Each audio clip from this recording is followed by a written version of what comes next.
Little late, Coop. Yeah, we had a flash. It's an Indian surveillance drone. Solar cells power an entire farm. What'd you do, Murph? She didn't do nothing. Murphy's Law. You're a well-educated man, Coop, and a trained pilot. And an engineer. The world doesn't need any more engineers. We didn't run out of planes and television sets. We ran out of food. Dad, why did you name me after something that's bad? Oh, we didn't.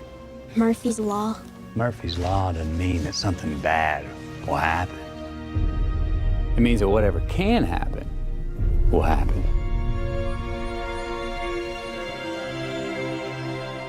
We must confront the reality that nothing in our solar system can help us.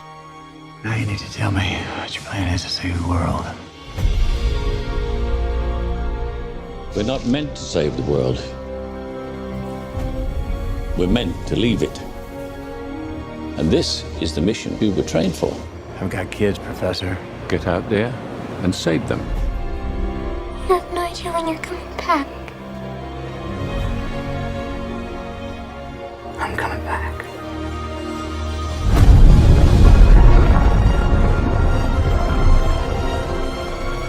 We must reach far beyond our own lifespans. We must think not as individuals, but as a species. We must confront the reality of interstellar travel. Murph, I love you forever.